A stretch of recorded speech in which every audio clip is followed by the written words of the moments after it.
ದಾವಣಗೆರೆ ದಕ್ಷಿಣ ಚುನಾವಣೆಯ ಪ್ರಕ್ರಿಯೆಯ ನಾಮಪತ್ರಕ್ಕೆ ವಾಪಸ್ ಪಡೆಯುವಂಥ ಕೊನೆಯ ಗಳಿಗೆಯಲ್ಲಿ ಕಾಂಗ್ರೆಸ್ ತನ್ನ ಹಳೆ ಚಾಳಿಯನ್ನು ಮುಂದುವರಿಸಿದೆ. ಅಕ್ರಮದಿಂದ ದೌರ್ಜನ್ಯದಿಂದ ಇಡೀ ವ್ಯವಸ್ಥೆಯನ್ನು ತನ್ನ ಕಪಿಮುಷ್ಟಿಯಲ್ಲಿಡಿದು ಚುನಾವಣೆಯನ್ನು ಏನು ಗೆಲ್ತಾ ಬಂದಿದೆ, ಅದೇ ತಂತ್ರಗಾರಿಕೆಯನ್ನು ಇವತ್ತು ಸಹ ಮುಂದುವರೆದಿದೆ. ಅದಕ್ಕೆ ಜ್ವಲಂತ ಉದಾಹರಣೆ CC ಕ್ಯಾಮ್ರಲ್ಲಿ ರೆಕಾರ್ಡ್ ಆಗಿದೆ. ಯಾವ ಅಭ್ಯರ್ಥಿ ನಾನು ಚುನಾವಣೆಯನ್ನು ಸ್ಪರ್ಧಿಸ್ತೀನಿ, ನಿಮ್ಮ ಯಾವುದೇ ಆಸೆ ಆಮಿಷಗಳಿಗೆ ದೌರ್ಜನ್ಯಗಳಿಗೆ ನಾನು ಬಗ್ಗೋದಿಲ್ಲ ಅನ್ನುವಂಥದ್ದನ್ನು ಅತಿ ಸ್ಪಷ್ಟವಾಗಿ ಹೇಳಿದ ಮೇಲೂ ಸಹ ಕೊನೆಯ ಕ್ಷಣದಲ್ಲಿ ಕೊನೆಯ 5-10 ನಿಮಿಷದಲ್ಲಿ ಇವರ ನವರಂಗಿ ಆಟವನ್ನು ಕಾಂಗ್ರೆಸ್ನವ್ರು ಮಾಡಿದ್ದಾರೆ. ಯಾವುದೋ ಒಬ್ಬ ವ್ಯಕ್ತಿಯನ್ನು ಕರ್ಕೊಂಬಂದು ಅವನ ಸಂಬಂಧಿ ಅಂತ ಹೇಳಿ ಫೋರ್ಜರಿ ಸೈನನ್ನು ಮಾಡಿ ಇಡೀ ಸಮುದಾಯಕ್ಕೆ ಕಪ್ಪು ಮಸಿ ಬಳಿಯುವಂಥ ಕೆಲಸವನ್ನು ಕಾಂಗ್ರೆಸ್ ಮಾಡಿದೆ. ಅವ್ರು ನಾಮಪತ್ರ ವಾಪಸ್ ಪಡೀತಾರೆ ಅಂಥೇಳಿ ಯಾವುದೋ ಒಂದು ಪತ್ರಿಕೆಯಲ್ಲಿ ಸೈನ್ ಮಾಡ್ಕೊಂಬಂದು ವಾಪಸ್ ಪಡೆಯುವಂಥ ದುಷ್ಟತನದ ದುಷ್ಕೃತ್ಯವನ್ನು ಕಾಂಗ್ರೆಸ್ ಪ್ರಯತ್ನ ಮಾಡಿದೆ.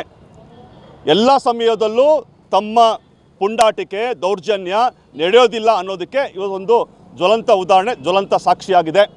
ಈ ಸಂದರ್ಭದಲ್ಲಿ ನಾನು ರಾಜ್ಯ ಚುನಾವಣಾ ಆಯೋಗಕ್ಕೆ ಆಗ್ರಹಪಡಿಸೋದೇನು ಅಂದರೆ, ಹಾಗೆ ಕೇಂದ್ರ ಚುನಾವಣಾ ಆಯೋಗದ ಮುಖ್ಯಸ್ಥರಾದ ಅವ್ರಿಗೂ ಆಗ್ರಹಪಡಿಸ್ತಾ ಇದ್ದೀನಿ. ನಿಜವಾಗ್ಲೂ ಪ್ರಜಾಪ್ರಭುತ್ವ ವ್ಯವಸ್ಥೆ ಉಳಿಬೇಕು. ಯಾವುದೇ ದೌರ್ಜನ್ಯಗಳು ನಡೆಯದಂಗೆ ಸುಗಮವಾಗಿ ಚುನಾವಣೆ ನಡೀಬೇಕು ಅಂತಂದರೆ ಇಡೀ ದಾವಣಗೆರೆ ಕ್ಷೇತ್ರವನ್ನು, ಇಡೀ ದಾವಣಗೆರೆ ದಕ್ಷಿಣ ಕ್ಷೇತ್ರವನ್ನು ಅತ್ಯಂತ ಸೂಕ್ಷ್ಮ ಕ್ಷೇತ್ರ ಅಂತೇಳಿ ಘೋಷಣೆ ಮಾಡಬೇಕು. ಎಲ್ಲ ರಾಜ್ಯ ಮಟ್ಟದ ಅಧಿಕಾರಿಗಳು ಇವತ್ತು ಇಲ್ಲಿರುವಂಥ RO ಇರ್ಬೋದು, ಯಾವುದೇ ಅಧಿಕಾರಿಗಳಿರ್ಬೋದು, ಅವ್ರ ಬಗ್ಗೆ ವೈಯಕ್ತಿಕವಾಗಿ ನಮ್ಗೆ ನಂಬಿಕೆ ಇದೆ. ಆದರೆ ಕಾಂಗ್ರೆಸ್ಸಿನ ಈ ಗುಂಡಾಗಳ ಬಗ್ಗೆ ನಮಗೆ ನಂಬಿಕೆ ಇಲ್ಲ. ಯಾವ ಕ್ಷಣದಲ್ಲಿ ಬೇಕಾದ್ರೂ ಏನು ಬೇಕಾದ್ರೂ ಮಾಡಿ ಎಂಥ ಅಧಿಕಾರಿಗಳನ್ನು ಸಹ ಎದುರಿಸಿ ಬೆದರಿಸಿ ಆಸೆ ಆಮಿಷಗಳನ್ನು ಒಡ್ಡಿ ಅವರನ್ನು ಮನಪರತ್ನ ಮಾಡುವಂಥ ಎಲ್ಲ ಪ್ರಯತ್ನಗಳನ್ನು ಮಾಡ್ತಾರೆ. ಆ ಕಾರಣಕ್ಕೋಸ್ಕರ ಒಂದು ಫೇರ್ ಎಲೆಕ್ಷನ್ ಆಗಬೇಕು ಅಂತಂದರೆ ಇದನ್ನು ಅತಿ ಸೂಕ್ಷ್ಮ ಕ್ಷೇತ್ರ ಅಂತ ತಕ್ಷಣ ಘೋಷಣೆ ಮಾಡಬೇಕು. ಎಲ್ಲ ಅಧಿಕಾರಿಗಳನ್ನು ಬದಲಾವಣೆ ಮಾಡಬೇಕು. ನೇರವಾಗಿ ರಾಜ್ಯ ಚುನಾವಣಾ ಆಯೋಗದ ಅಧಿಕಾರಿಗಳೇ ಈ ಎಲ್ಲ ನಿಗಾವಣೆಯನ್ನು ಮಾಡಬೇಕು, ಮೇಲ್ವಿಚಾರಣೆ ಮಾಡಬೇಕು ಅಂತೇಳಿ ಆಗ್ರಹಪಡಿಸ್ತಾ ಇದ್ವಿ. ಇಲ್ಲದೇ ಇದ್ದರೆ ಮುಂದಿನ ದಿನಗಳಲ್ಲಿ BJP ಖಂಡಿತವಾಗೂ ಸೋಲು ಗೆಲುವು ಎರಡನೇದು. ಆದರೆ ಪ್ರಜಾಪ್ರಭುತ್ವ ವ್ಯವಸ್ಥೆಯಲ್ಲಿ ಯಾವುದೇ ವ್ಯವಸ್ಥೆಯನ್ನು ದುರುಪಯೋಗ ಮಾಡೋದನ್ನು ನಾವು ಭಾಜಪ ಅತ್ಯಂತ ಖಂಡಿಸುತ್ತೆ.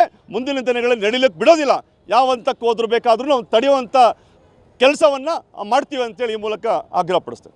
ದಾವಣಗೆರೆ ದಕ್ಷಿಣ ಚುನಾವಣೆಯ ಪ್ರಕ್ರಿಯೆಯ ನಾಮಪತ್ರಕ್ಕೆ ವಾಪಸ್ ಪಡೆಯುವಂಥ ಕೊನೆಯ ಗಳಿಗೆಯಲ್ಲಿ ಕಾಂಗ್ರೆಸ್ ತನ್ನ ಹಳೆ ಚಾಳಿಯನ್ನು ಮುಂದುವರಿಸಿದೆ.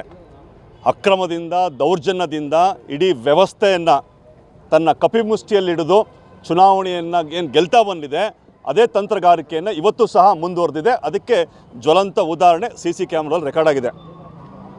ಯಾವ ಅಭ್ಯರ್ಥಿ ನಾನು ಚುನಾವಣೆಯನ್ನು ಸ್ಪರ್ಧಿಸ್ತೀನಿ, ನಿಮ್ಮ ಯಾವುದೇ ಆಸೆ ಆಮಿಷಗಳಿಗೆ ದೌರ್ಜನ್ಯಗಳಿಗೆ ನಾನು ಬಗ್ಗೋದಿಲ್ಲ ಅನ್ನುವಂಥದ್ದನ್ನು ಅತಿ ಸ್ಪಷ್ಟವಾಗಿ ಹೇಳಿದ ಮೇಲೂ ಸಹ ಕೊನೆಯ ಕ್ಷಣದಲ್ಲಿ ಕೊನೆಯ 5-10 ನಿಮಿಷದಲ್ಲಿ ಇವರ ನವರಂಗಿ ಆಟವನ್ನು ಕಾಂಗ್ರೆಸ್ನವ್ರು ಮಾಡಿದ್ದಾರೆ. ಯಾವುದೋ ಒಬ್ಬ ವ್ಯಕ್ತಿಯನ್ನು ಕರ್ಕೊಂಬಂದು ಅವನ ಸಂಬಂಧಿ ಅಂತ ಹೇಳಿ ಫೋರ್ಜರಿ ಸೈನನ್ನು ಮಾಡಿ ಇಡೀ ಸಮುದಾಯಕ್ಕೆ ಕಪ್ಪು ಮಸಿ ಬಳಿಯುವಂಥ ಕೆಲಸವನ್ನು ಕಾಂಗ್ರೆಸ್ ಮಾಡಿದೆ. ಅವ್ರು ನಾಮಪತ್ರ ವಾಪಸ್ ಪಡೀತಾರೆ ಅಂಥೇಳಿ ಯಾವುದೋ ಒಂದು ಪತ್ರಿಕೆಯಲ್ಲಿ ಸೈನ್ ಮಾಡ್ಕೊಂಬಂದು ವಾಪಸ್ ಪಡೆಯುವಂಥ ದುಷ್ಟತನದ ದುಷ್ಕೃತ್ಯವನ್ನು ಕಾಂಗ್ರೆಸ್ ಪ್ರಯತ್ನ ಮಾಡಿದೆ. ಎಲ್ಲ ಸಮಯದಲ್ಲೂ ತಮ್ಮ ಪುಂಡಾಟಿಕೆ ದೌರ್ಜನ್ಯ ನಡೆಯೋದಿಲ್ಲ ಅನ್ನೋದಕ್ಕೆ ಇವತ್ತೊಂದು ಜ್ವಲಂತ ಉದಾಹರಣೆ, ಜ್ವಲಂತ ಸಾಕ್ಷಿಯಾಗಿದೆ. ಈ ಸಂದರ್ಭದಲ್ಲಿ ನಾನು ರಾಜ್ಯ ಚುನಾವಣಾ ಆಯೋಗಕ್ಕೆ ಆಗ್ರಹಪಡಿಸೋದೇನು ಅಂದರೆ, ಹಾಗೆ ಕೇಂದ್ರ ಚುನಾವಣಾ ಆಯೋಗದ ಮುಖ್ಯಸ್ಥರಾದ ಅವ್ರಿಗೂ ಆಗ್ರಹಪಡಿಸ್ತಾ ಇದ್ದೀನಿ. ನಿಜವಾಗ್ಲೂ ಪ್ರಜಾಪ್ರಭುತ್ವ ವ್ಯವಸ್ಥೆ ಉಳಿಬೇಕು. ಯಾವುದೇ